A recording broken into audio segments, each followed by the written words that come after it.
Hi, I'm Gary White with Channel 6 Central Kentucky Television, and I'm here with State Senator Jimmy Higdon for our legislative update. And we were just talking before this, I guess we've been doing this for 18 years, because this is your 18th session, right? That's right. This is the 18th. How time flies, Gary White. Right. First as a representative and now as a senator. Right. In fact, I guess this is my 11th, I'll start my 11th year as a state senator. Okay. So it's, you know, again, time flies, and you know, it's been interesting, and you've been there the whole way, and I certainly appreciate Channel 6. I'll never, as long as I live, forget my first debate, and so live on Channel 6, and you know, we've come a long way, Gary. That's right. Both of us. This is our 20th year, Channel 6's 20th anniversary this year. Awesome. Well, congratulations. Well, thank you. And it's also, with this session, you have a new governor, and this is your 5th governor that you're going to be working with, right? That's correct. Started out, I was first elected. Governor Patton was in office, and then Governor Fletcher came in, and then, of course, Governor Steve Beshear was in for 2 terms, and Governor Bevin, and now Governor Andy Beshear. So, you know, it's all governors are different, but you know, looking forward to working with Governor Beshear and moving Kentucky forward. Now, have you had any meetings as of yet, or because he will be a Democratic governor now with both Republican supermajorities in both houses, so there's some discussion on how that might work out. Have you had any? I think that, you know, Senate and House leadership have met with him, and I think they're looking on areas that they can agree and try to find common ground. I have spoke to the governor on 2 occasions, and you know, he says he's looking forward to working with us, and so you know, that's I'm sure we'll get some things done. And we're going to talk about some of those things that we have coming up in just a minute. But also, before we move off the governor, another big topic of interest that's been discussed a lot are the pardons that passed at the end of the previous governor's, Bevin's, administration. Do you have any comment on? You know, the founding fathers, when they did the Constitution, they gave that power to the governor to rectify situations where the judiciary had made a mistake, and over the years there's been controversy over the years about the use of pardons. I do think that Governor Bevin made some pardons that I would have never recommended. In fact, you know, I get calls from people to write letters for pardons, and I'm very, very, very particular. In fact, I write very few letters for people because I know that the thought that needs to go into granting a pardon, it's a very serious issue, and it's one that needs to be taken very seriously, and I don't think the governor fully understood the power of the pardon, and so, you know, had he asked me my advice, many of those pardons that he made I would advise him, no, Governor, that's not what this power is intended to do. And again, it's the power given to the governor and the President of the United States by the Constitution to. And from time to time, we see that the judiciary makes a mistake, and sometimes it's hard for them to correct it. And you know, this pardon process gives the governor the ability to do that. And you know, there's people that have changed their lives. They're not the same people that. They're not the same person that they were when they were young and dumb and made a mistake. So the pardon process is good if it's done the right way. And like I said, I don't think that Governor Bevin fully understood how the process should work. So also, as we're sitting here, it is 2020, and the new legislative session will be starting on January 7th. Tomorrow at high noon. Right, Tuesday, January the 7th, high noon. And you actually had one of your first legislative meet and greets or coffees today in Nelson County. Traditionally try to get those done, start right at the beginning, let people know that we're going into session, talk to them about some of the issues that they could hear about, and let folks know how they can contact me and get information to us if they hear of something that's important to them. The local papers have been very generous and have printed a survey for me, and hopefully a lot of people will take time to do that survey and mail it back to me. I apologize it's not available online, but it is available in the, like I said, I know the Casey News is run at the Spencer Magnet, and the Lebanon Enterprise will run it. I'm not sure yet about the Kentucky Standard. I haven't seen anything from them yet. But please take time to do that. And as far as the legislative coffees, we had one this morning, like I said, in Nelson County. Very well attended, by the way, Gary. Mm-hmm. Have one tomorrow morning at 8 a.m. at the Chamber of Commerce in Spencer County. Monday the 13th, a week from this coming Monday, the 13th, Lebanon Marion County Chamber of Commerce will be sponsoring a legislative coffee with Representative Reed and myself at Center Square. And then on the 27th of January, Liberty Casey County Chamber of Commerce will sponsor one at City Hall in Liberty. Saturday at 8:30, January 25th, the Marion County Farm Bureau will have a legislative coffee at their headquarters, or their Marion County Farm Bureau. And then on February the 22nd, Spencer County Farm Bureau will have a legislative coffee. And then there's those in Nelson County can watch for the coffees with Chad. There'll be several coffees throughout the Nelson County area that I will try to attend. Okay. And at the coffee this morning, were there any particular topics of interest that came up? Yes. A broad range of topics from sanctuary cities for Second Amendment sanctuary cities to the gas tax to prescription drugs to the budget, so quite a bit of discussion about the budget and the cost of the budget. Mm-hmm. And it is a budget year. This is a budget year, so we talked about the budget. Each year will be we budget about $11 billion in Kentucky per year. So we do a biennial budget, so it'll be for 2 years. And plus we also do a judiciary budget and a legislative budget and a road plan. So we have 4 total budgets that we actually do. And like I said, this budget will be, the total budget be over $22 billion. And we talk about, our revenues are growing.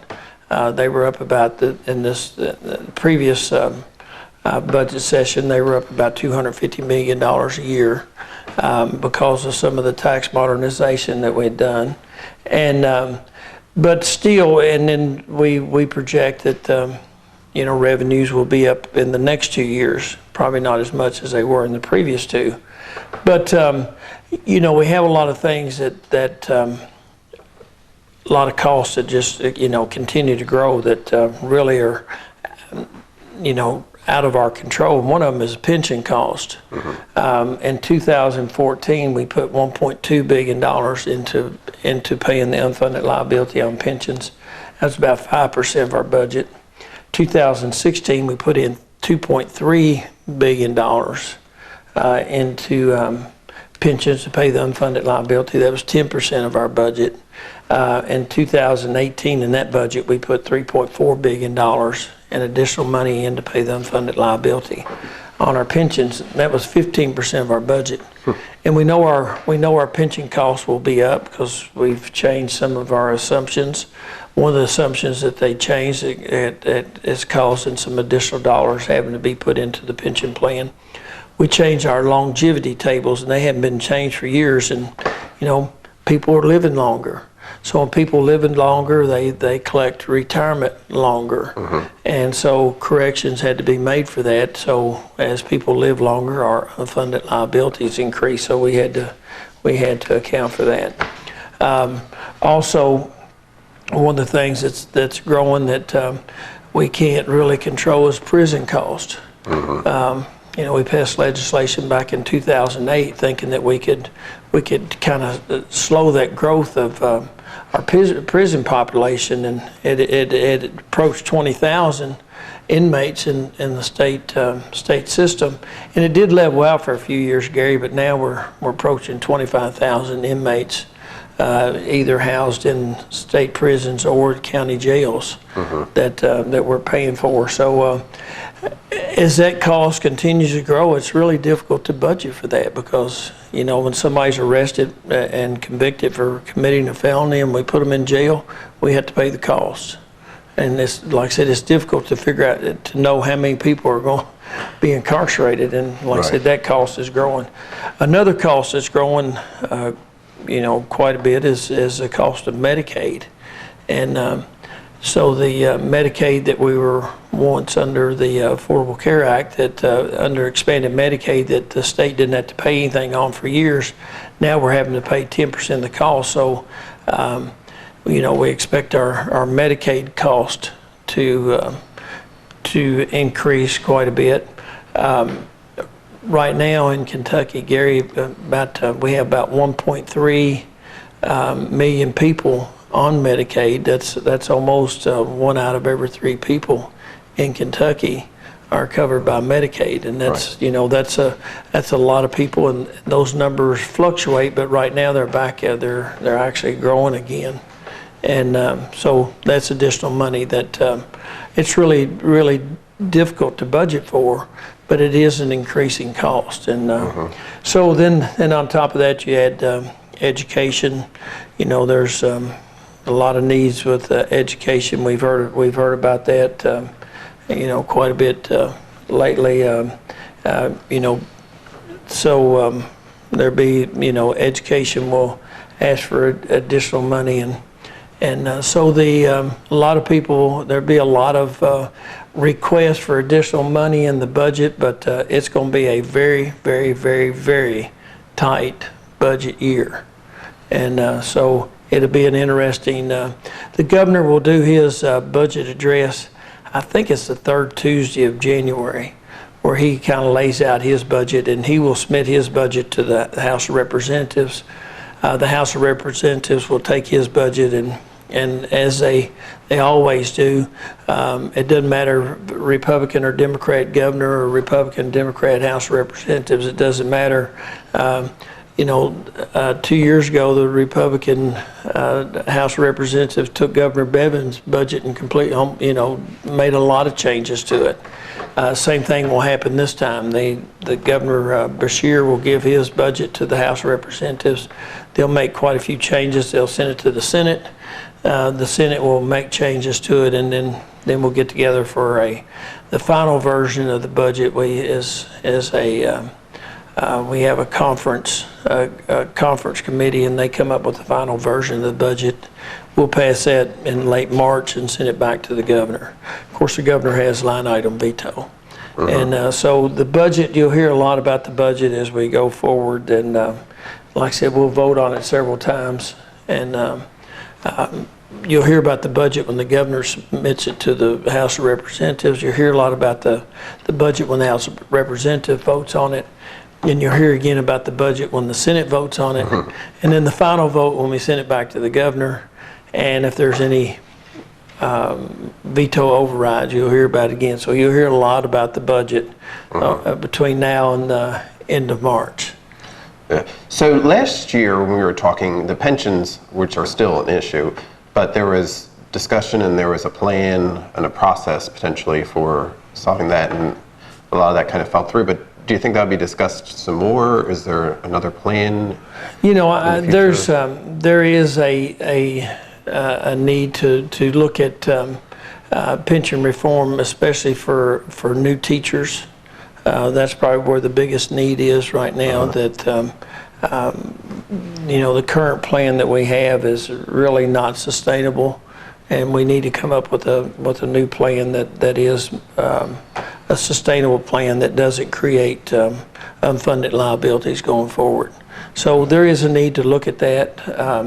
I'm sure there'll be a lot of discussion over that, and a lot of interest groups. There's a lot of different, I think, retirement plans will probably be filed next week. So there'll be a lot of discussion about retirement. Now, whether anything passes or not, I can't. I don't know that, but I do know there'll be a lot of discussion about pensions.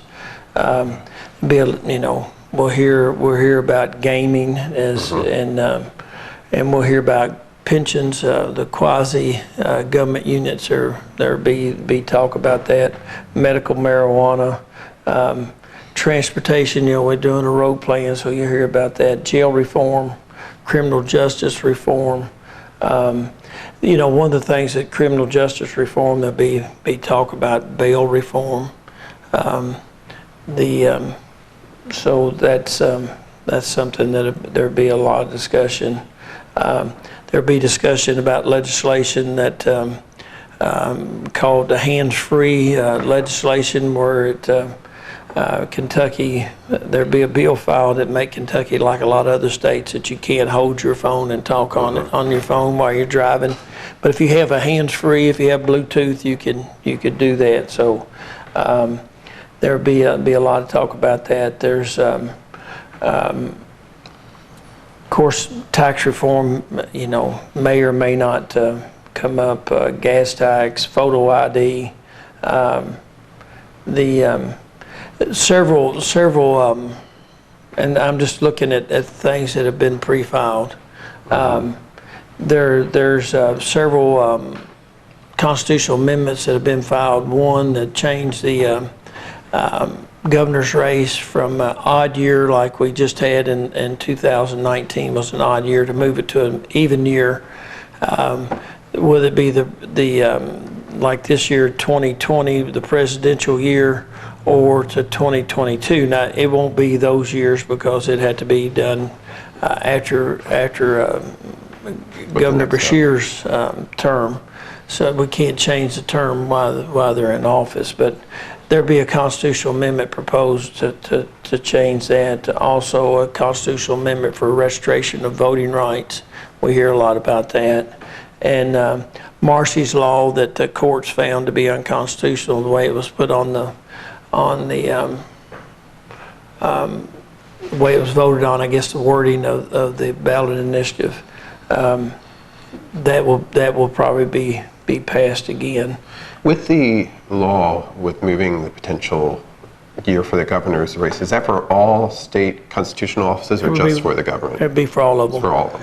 And the reason for doing it is participation. Now, this last race, voter participation was much better, but also cost. It would cut way down on the cost of the counties if we cut out that election.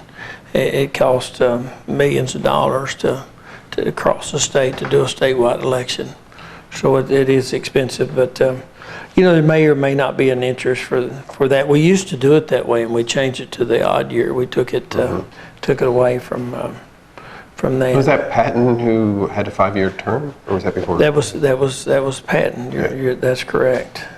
That is correct. To date, I counted this morning. Looks like there's over 250 bills pre-filed. Probably be another 250 filed tomorrow. So I'd say before the filing deadline, or the end of sometime early March, when it's the last date to file a bill, there'll be well over 1,000 bills filed.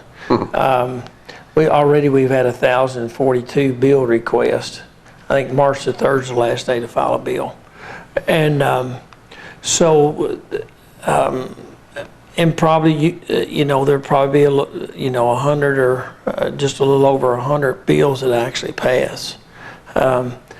passing bills is it's difficult to pass a bill in the Kentucky General Assembly, and it's a tough process, and that's why it's set up that way. So we have a tendency to over legislate anyway, but the process slows down the number of bills that we pass, and that's a good thing. So also we were talking that with 2020 it is the year for census. Yeah, as well. Absolutely, yes. And the legislature has an impact on how that occurs as well, right? That's correct. And we do a census every 10 years. The Constitution requires it. The Constitution says one person, one vote. Mm-hmm. And so every 10 years we look at all, you do the whole country, and you do congressional redistricting, which congressional districts are plus or minus one person. Mm-hmm. So they really gets. That's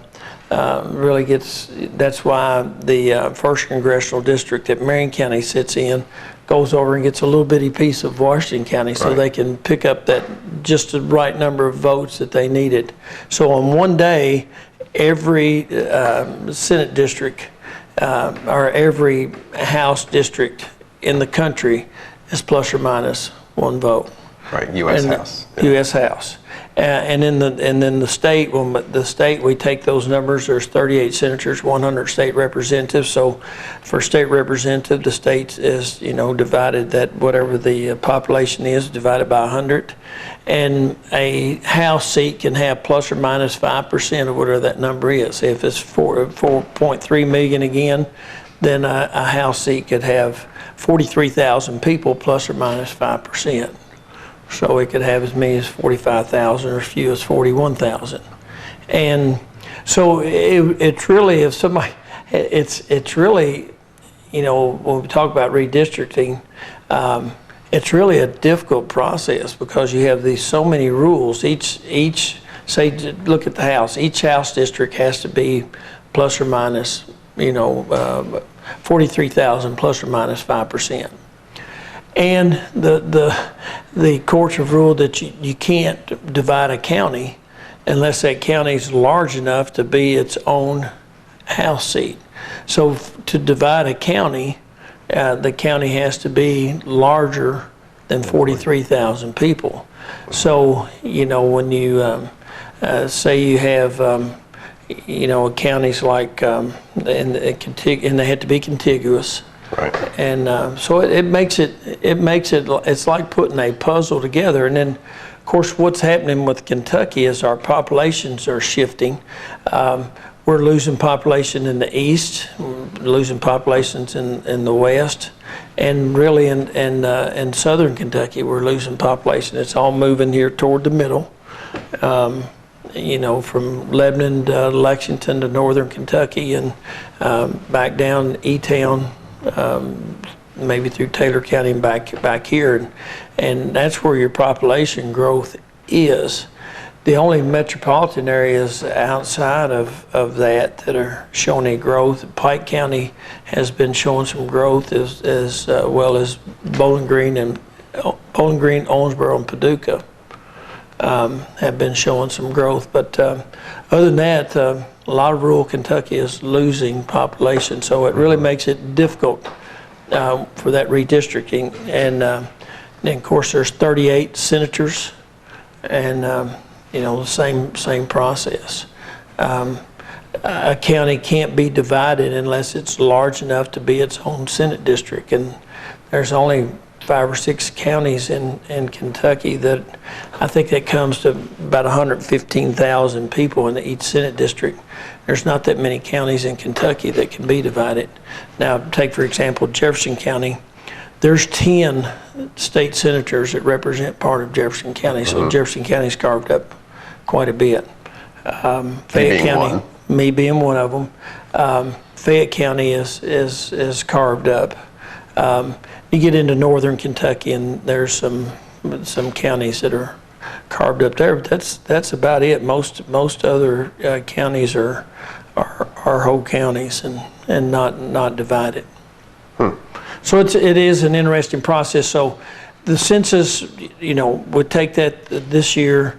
We'll start getting results back, probably in early next year. We'll start seeing the results, and we'll start working on redistricting. And we'll probably do redistricting in the 2022 session. We will probably vote on redistricting. So it's a long process. It's not one that happens in a short time. Right. So potentially that could go into effect for the people who are elected in 2022, the representatives. That's correct. And senators, I guess. That's right. right. Will be back right. Up for 20. Half the Senate. The even number senators are on the ballot in 22, and all the state representatives. The big thing that most people are watching is trying to make sure that Kentucky doesn't lose a congressional member. We have 6 congressional seats, and it's going to be close, but everybody's optimistic that we won't lose a seat if we, and that's why it's important that we get accurate numbers. We do not want to lose a House seat, which, like I said, right now we have 6 congressional districts, and it would really be bad for Kentucky to lose one of those.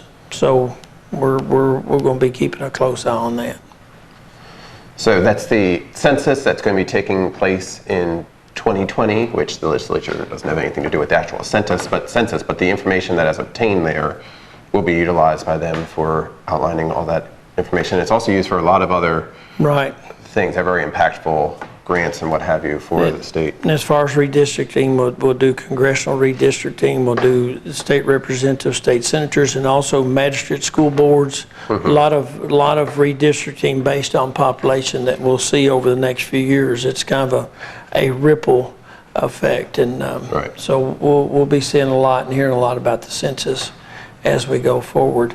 Now, Gary, like I said, we go into session January the 7th at high noon, and that session will run through, the Constitution says our last day is April the 15th, and I think that falls on a weekend this time, so I think actually our last day is April 13th. I believe I'm correct, but don't hold me to that. This is a long session. This is a long session. This is a 60-day long session, the session in which we do the budget, and that's our constitutionally required obligation, is to pass that budget, pass a balanced budget, and like I said, we should have that done by late March, and send it to the governor. One thing I would, in closing, Gary, is to give out my phone numbers. There's a message line in Frankfort that's very convenient. You're watching the news at night, whether news starts anymore at 4, 5, 6, 7, 10. I think during the week these message center is manned till men or women, somebody's covering that till about 11 o'clock at night. So if you see something that sparks an interest that you want to weigh in on legislation, that message line is 800-372-7181. And that's 1-800-372-7181, Gary. Or then call me here at home at 270-692-6945. I usually put that, my home phone number, in my weekly columns if they want to look. And this message line is in there also. And the local papers do a good job of keeping those numbers in there. So if people have a question, my constituents have questions, they can certainly give me a call, and that's fine. I want to hear from them. Sounds good. Again, I'm here with State Senator Jimmy Higdon for a legislative update. He's been Gary White here on Channel 6 under Kentucky Television. Thank you, Gary.